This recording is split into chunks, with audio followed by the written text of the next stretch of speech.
네, 코스피 시장에서는 4일 만에 그리고 코스닥에서는 3일 만에 승리컵을 거머쥐었습니다. 과연 승리의 요인은 어떤 것들이 있는지 그리고 이 기세를 모아서 꾸준히 또 우상향 패턴을 그릴 수 있을지 좀 더 자세한 분석해보겠습니다. 오늘 해설에는요, 메리츠 종금증권의 이희관 대리 모셨습니다. 안녕하세요. 네, 안녕하세요.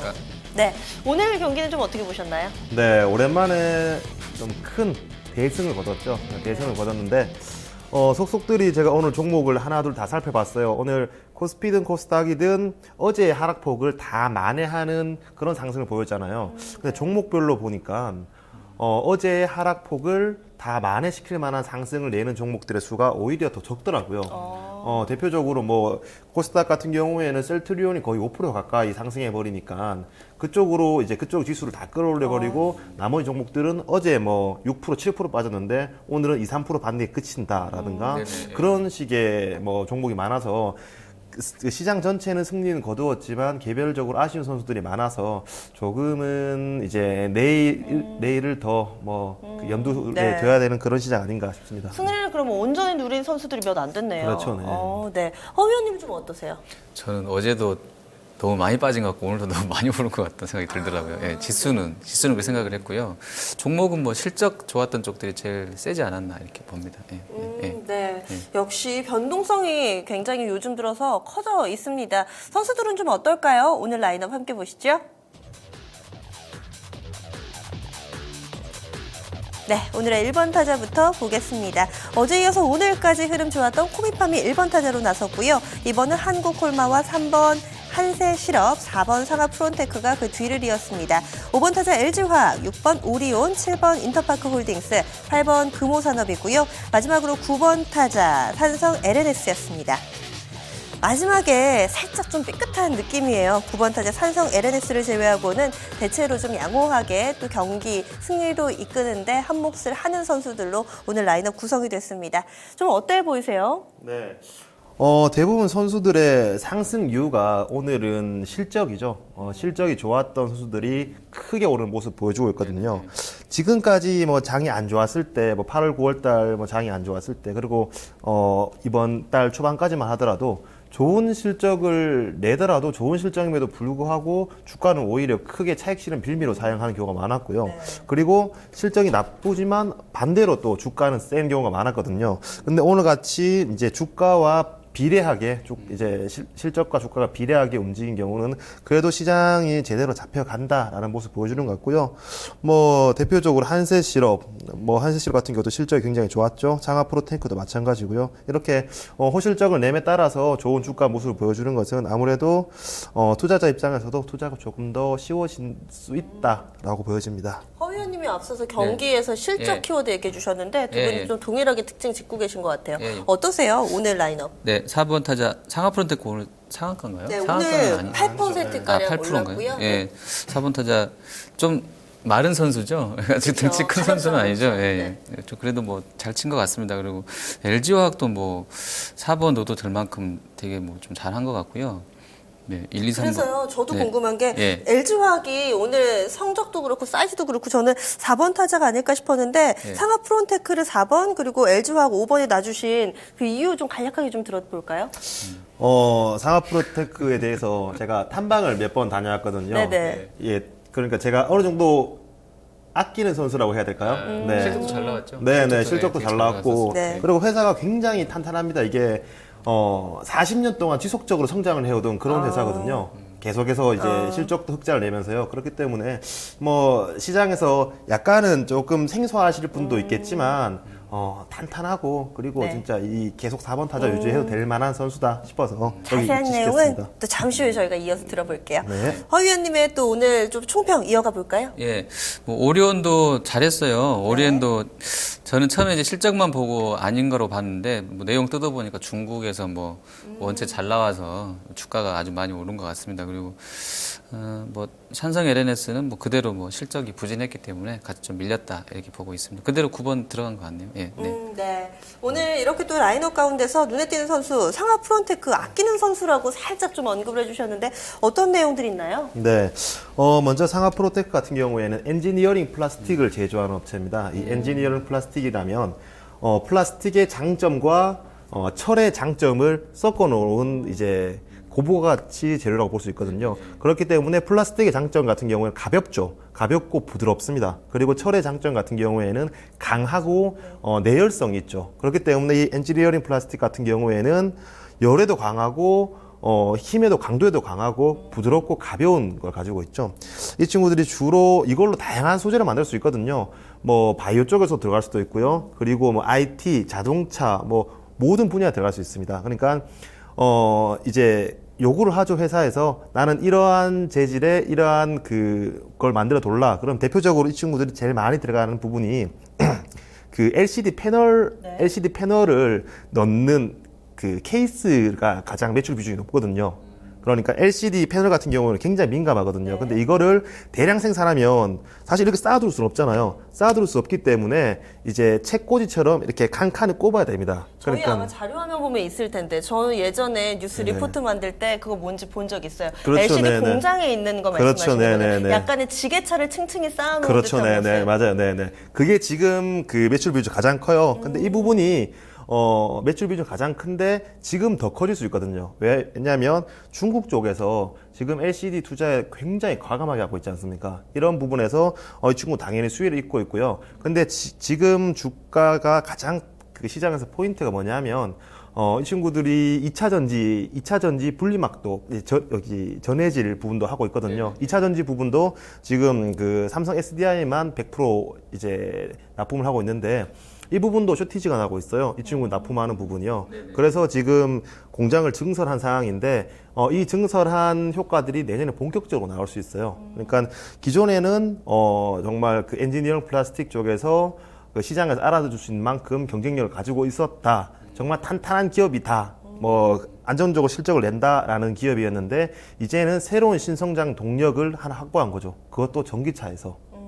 저는 그 삼성이 정말 대단하다라고 생각하는 게 오늘도 그 삼성카드 매각하면서 네. 매각 이슈가 있었죠. 네. 이제 된다는 것만 집중하겠다는 거거든요. 삼성이 앞으로 신사업 쪽으로 보고 있는 게 사물 인터넷, 전기차 그리고 바이오 쪽이거든요. 네네. 충분히 지금 제가 시장에서 그리고 시장에서 가장 높은 밸류에이션을 주는 프리미엄을 주는 섹터라고 보여지고요. 전기차는 앞으로 당연히 가야 될 그런 부분이 생각하기 때문에 이 친구들은 원래 탄탄한 캐시카우에서 성장 동력도 확보했다는 차원에서 지속적으로 관심이 필요한 선수라고 보여집니다. 네, 앞서서 실적 좋다라고 좀 언급을 드렸었는데요. 3분기 영업이익 33억 원 나오면서 전년 동기 대비 100% 이상의 좀 상승 흐름 보여줬습니다. 전기차 함께 좀 테마로 묶이고요.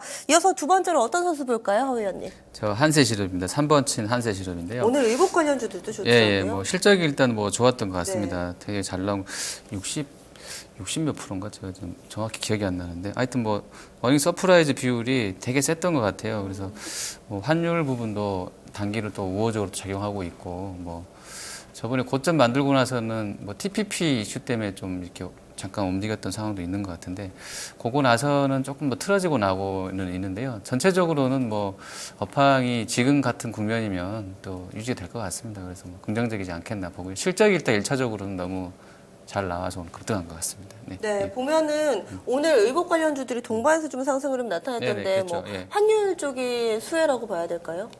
아니면 오늘 좋았던 쪽이 다 실적이 좋았던 쪽이 좋았었어요. 네, 맞아요. 네. 그 의복이 잘 예. 팔리는 이유는 뭘까요? 날씨가 추워져서 글쎄요. 그런가요? 일단 상반기에? 글로벌하게 한세도 그렇고 한섬도 그렇고 원가 경쟁력이 있는 것 같고요. 그리고 원재료가 일단 뭐 다들 아시는 것처럼 유가 떨어지게 되면서 뭐 합성섬유 단가 많이 떨어진 것은 원론적인 얘기고요. 뭐 이게 이제 원가 하락 부분이겠고 환율 부분은 실제로 3분기에 현대차 보면 작년보다 YY로 한 12% 원달러가 올랐거든요. 그러니까 네. 그 효과를 그대로 좀 보지 않았을까 싶고 워낙에 이제 그 공장들이 나가 있는 쪽들이 다 이제 생산 원가도 낮출 수 있는 그런 입지에 가 있기 때문에 네. 좋았지 않았나 이렇게 봅니다. 다 좋았던 건 아니고요. 일부 업체들만 또 좋았던 것 같습니다. 오늘 네, 의복 섹터가 다 좋았다기보다는 의복 섹터 내에서 OEM 업체들이 주로 좋았었죠. 지금 트렌드가 뭐 비싼 의류, 싼 의류 다 팔린다기보다는 스파 브랜드가 잘 팔리잖아요. 유니클로라든가. 그리고 그런 지금 스파 브랜드는 전 세계적인 트렌드인데 이러한 스판 브랜드에서 아무래도 공통적인 수혜를 입을 수 있는 부분이 OEM 업체거든요. 대형 OEM 업체. 이제 비용을 레버리지 크게 할 수 있는. 그렇기 때문에 한세 시럽이 좋아했었죠. 여담으로 네네. 오늘 제가 서동수 대리 아시죠? 네네. 글로벌 네. 마켓 리더 담당하고 있는 서동수 네, 대리와 그 예전에 그 지금 유한타에 있는 김세진 대리, 네. 박세진, 예, 박세진 대리, 예, 네, 박세진 대리랑 같이 점심을 먹으면서 점심을 먹고 이제 산책을 하고 있는데 오늘 날씨가 너무 좋은 거예요. 보통 그 수능 시즌이면 굉장히 날씨가 춥죠. 춥잖아요. 네, 근데 수능추위. 네, 요즘에는 너무 날씨가 따뜻한 거예요. 야, 이거 진짜 기후가 이상이 있다. 네. 계속 이거 온난화가 되면서 뭐 등산복이라든가 네. 노스페이스 이런 팔리겠다. 의류 다 망하는 거 아니냐, 어떡하냐, 야 주가 팔아야 되는 거 아니냐 이런 농담을 했었는데 사무실 들어보니까 주가가 이만큼 올라와 있더라고요. 그러니까 아니, 쌍방울은 또 그런 얘기 하더라고요. 네. 반영을 게시판에다가. 저는 네, 날씨가 좀 이상한 것 같아서 저는 그래서 신재생 에너지 쪽을 봤거든요. 네. 그랬더니 태양광하고 전기차고 다 오르던데 저희 직업병 있나 봐요. 어떡해요. 같이 병원 가봐야 될 것 같아요. 마지막으로 다른 선수 볼까요? 어떤 선수 눈에 네, 띄세요? 마지막 선수는 LG화학입니다. 네. LG화학 같은 경우에 이제 자동차 부문 배터리를 이제 다시 같이 재평가를 해보자라는 의견이 굉장히 많아요. 그리고 그 주식이 될 때는 이런 게 있어요. 악재에 대해서는 굉장히 둔감하게 반응하고 호재에 대해서는 굉장히 민감하게 반응하거든요. 반대로 안 되는 주식들의 특징은 호재에 대해서는 굉장히 둔감하게 반응하고 악재에 대해서는 굉장히 민감하게 반응하는 그런 특징을 보여주는데 그렇죠. 네. 지금 국제 유가가 계속 뭐 내리다가, 바닥치고 있잖아요. 네. 예. 계속 바닥치고 있는데 이런 그 국제 유가가 40불까지 근접하고 내려갈 때 유가에 대해서 반응을 안 했어요. 오히려 올랐죠. LG화학 같은 경우에. 그런데 이렇게 반등을 했을 때는 동시에 반영해 준다. 일단 유가 하락에 대해서 어느 정도 내성을 가진 그런 모습 보이고 있고요. 이런 부분에서 추가적으로 이제 자동차 배터리 부분에서 다시 한 번 더 밸류에이션을 많이 줘야 된다라는 의견이 나오고 있기 때문에 LG화학 같은 경우에는 대형주 부분에서 상당히 내년에 관심이 가지는 그런 선수입니다. 네, 오늘 지금 두 종목을 이 대리님께서 봐주셨는데 상하 프론테크하고 LG화학 지금 공통분모가 전기차로 좀 묶이는 것 같습니다. MVP 선정해 보겠습니다. 어떤 선수에게 주시겠어요? 네, 오늘 장 MVP는요 4번 타자인 상하 프로탱크입니다. 네, 오늘의 4번 타자 상하 프론테크가 MVP를 차지했습니다. 이 선수 상당히 좀 오늘 성적도 좋았는데요. 8.84% 상승하면서 11,700원에 거래 마쳤습니다. 내일 경기 준비해 봐야죠. 관전 포인트 어디에 맞춰볼까요? 네.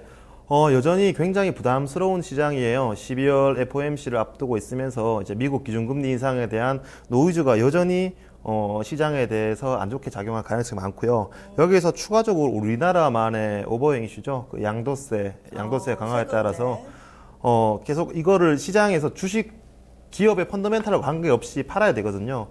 이렇게 되면 매도세가 나올 뿐더러 매수세 또한 그 쉽게 접근하지 못하는 그런 상황이에요. 그렇기 때문에 시장은 개인적으로 저는 이렇게 생각해요. 12월 중순까지는 흐지부지 안 좋을 수 있다. 근데 12월 미국이 기준금리 인상한다. 그때부터 내년 3, 4월까지는 굉장히 좋은 장이 올 것 같아요.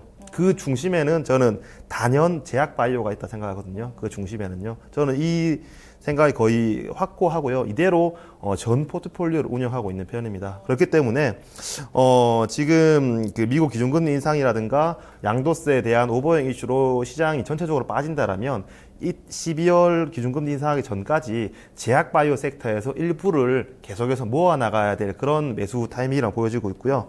저는 그 지금 시기가 마치 그 2000년도 IT 버블의 초입 시기라고 생각되고 있습니다. 그렇게 생각하시는 근거 간략하게만 좀 알려주시죠. 제가 엊그제 모 제약회사 상무님이랑 같이 개인적인 자리를 만들었거든요.